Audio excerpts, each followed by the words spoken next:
საიდან ვიცით, რომ მიკროსამყარო არსებობს? ჩვენ ეს ყველაფერი სახელმძღვანელოებიდან ვიცით. ანუ ამის შესახებ ჩვენ მოგვიყვნენ. მიკროსამყაროს შესახებ ასევე განსხვავებული ფილმებიდან ვიცით, რომელიც ზოგი ნეირონული ქსელის მიერ არის შექმნილი და დანარჩენი კი გამოგონილი CGI გრაფიკაა.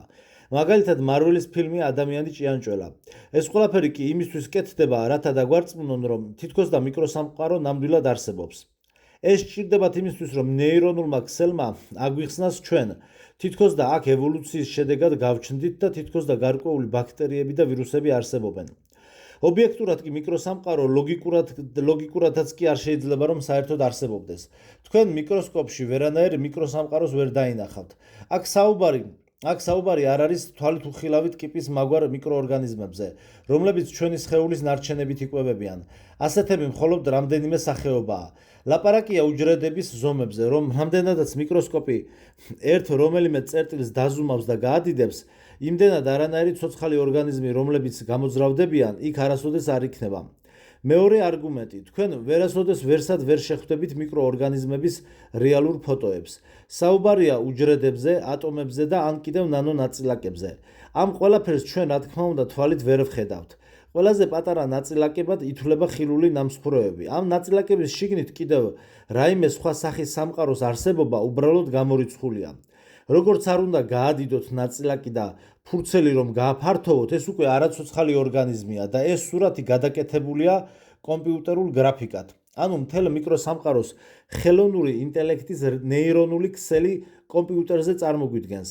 ასევე თუ კი თქვენ მიკროსკოპში ჩაიხედავთ გარკვეული ნაწილაკის გადიდებულ ზომას დაინახავთ, მაგრამ გადიდებულ ზომებში იგი არ არსებობს, იმიტომ რომ გამოდის, რომ მიკრონაწილაკებს უარყოფითი ზომა აქვთ, მაგრამ უარყოფითი ზომა ნაწილაკს არ შეიძლება რომ ჰქონდეს. ყველაფერი რაც კი არსებობს, მას მხოლოდ დადებითი ზომა გააჩნია. დადებითი, ანუ ხილვადი ზომა. მტკიცება იმისა, რომ მიკროსკოპში შესაძლებელია ნებისმიერი წერტილის უსასრულოდ გაყოფა მოხდეს, ანუ დაზუმვა. ეს მცდარი წარმოდგენა გახლავთ. პრაქტიკაში ამას თქვენ ნამდვილად ვერ გააკეთებთ.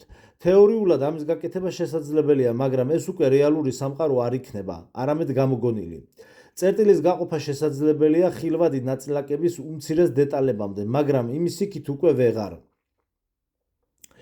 როცა თქვენ გესმით, რომ პროცესორში მიკროსკოპით ჩახედვაა შესაძლებელი და იქ მილიონი ტრანზისტორის დანახვა შეიძლება, ამ დროს თქვენ უნდა გესმოდეთ, რომ ეს უბრალოდ მტკნარი სიცრუეა და აბსოლუტური ტყუილია. ეს აზრი თავად ადამიანსაც კი არ დაუწერია. ეს დაწერა ცივილიზაციამ, რომელმაც აქ ჩაგვტვირთა. არანაირი უხილავი ტრანზისტორების შექმნა არაა შესაძლებელი, რადგანაც მათ დადებითი ზომა არ გააჩნიათ. მისი დახატვა მატრიცასაც კი არ შეუძლია. ხომ წარმოგიდგენიათ რა დონის სიცრუეზეა საუბარი?